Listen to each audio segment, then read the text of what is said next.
हमारे साथ वकील राना सनाउल्लाह, फराद अली शाह मौजूद हैं। इसके अलावा फिरदौस आशिक एवान साहिबा मुअव्विन खुसूसी बराए इत्तलात व नशरियात हमारे साथ मौजूद हैं, जिन्होंने आज इस हवाले से मौक़िफ़ दिया।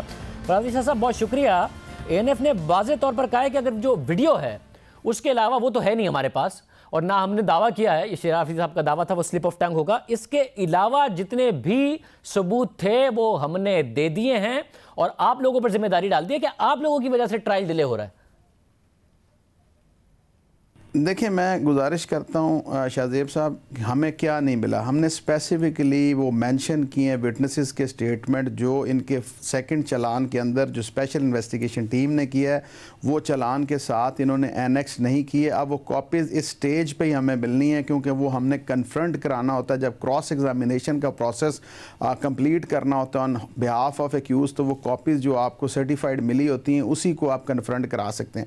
ये बड़ी टेक्निकल बात है जो शाहजेब साहब मैं आपके साथ शेयर कर रहा हूं। अब इनकी तरफ से वो कॉपीज़ नहीं दी गई। अब देखें, अगर वो कॉपीज़ डिलीवर की होती तो कोर्ट कब से इसके अंदर चालान जो था आने पे फर्दर जुर्म आयद कर देती, लेकिन कोर्ट जब तक कॉपी सप्लाई, क्योंकि इनकी तरफ से कॉपी सप्लाई नहीं की गई, इसीलिए कोर्ट ने हमारी एप्लीकेशन को खारिज नहीं किया बल्कि 4 तारीख का नोटिस किया है और उस पर उन्होंने फॉर आर्गूमेंट्स उसे फिक्स किया। अब देखें, हमें कॉपीज़ मिलना हमारा एक राइट है, क्योंकि कॉन्स्टिट्यूशन का आर्टिकल 10 ने फंडामेंटल राइट के तौर पर आपको देता है कि एक एक्यूज को आप फेयर ट्रायल जो है वो प्रोवाइड करेंगे। और फेयर ट्रायल मीन्स के प्रोसीजर को जो है एज प्रिस्क्राइब आपको पूरा करना पड़ता है, और कोर्ट उस प्रोसीजर को अडॉप्ट किए हुए फर्दर जुर्म आज तक आयद नहीं कर सकी, और ये कभी भी एक्यूज्ड के ऊपर बिहाफ पे डिले नहीं है। देखें, 2.5 महीने तक एक जज साहब को जब इन्होंने डेजिग्नेट ही नहीं किया, हुकूमत की तरफ से नए जज साहब को मुकर्रर ही नहीं किया गया, वो अब राना साहब ने जेल में बैठ के तो नहीं जज मुकर्रर करना था।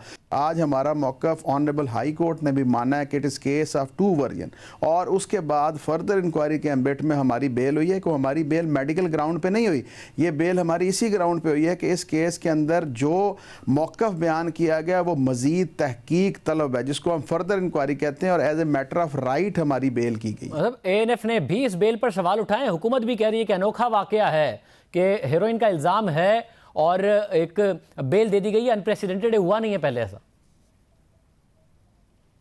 देखिए शाहजेब साहब, जब हमारी एप्लीकेशन आई थी सेफ सिटी प्रोजेक्ट के हवाले से, तो इन्होंने कहा कि जी देखें, ये अनप्रेसिडेंटेड है कि जी कोर्ट ने सेफ सिटी की एविडेंस इस स्टेज पे कलेक्ट करने का कह दिया है। उसके बाद फिर हमने CDR के हवाले से एप्लीकेशन दी। जब CDR का ऑर्डर हुआ, इन्होंने कहा जी अनप्रेसिडेंटेड है कि जनाब ये CDR जो है स्टेज पे कलेक्ट करने का कोर्ट ने कह दिया। और उसके बाद एक और बात मैं बताता चलूँ कि इन्होंने उन ऑर्डर्स को सेल किया before the honourable Lahore high court divisional bench के सामने, और बाद में जब हम गए और पेश हुए तो इन्होंने वहाँ पर ड्रॉ कर लिया कि जी ठीक है, हमें कबूल है, जो ऑर्डर हुआ है वो ठीक हुआ, और वो ऑर्डर्स अपनी फाइनलिटी इख्तियार कर गए। जिसके बाद ये सेफ सिटी की फुटेज और CDR राना साहब के मोबाइल की जो थी उसको कोर्ट ने ना सिर्फ रिकॉर्ड का हिस्सा बनाया, हमें भी दी, और उसी एविडेंसेस पर हमने अपनी बेल पिटीशन पर जो था वो आर्गू किया, और अल्लाह ने करम किया, और वो आपके सामने है कि जो आज ऑर्डर आया उसके मुताबिक इस केस को फर्दर इंक्वायरी के एम्बिट में ले जाके जो section 497 sub section 2 of CRPC के अंदर प्रोवाइडेड है। और अगर ये समझते हैं कि गलत हुआ तो इनके पास forum is available, supreme court में ये कैंसिलेशन में जा सकते हैं। बहुत शुक्रिया।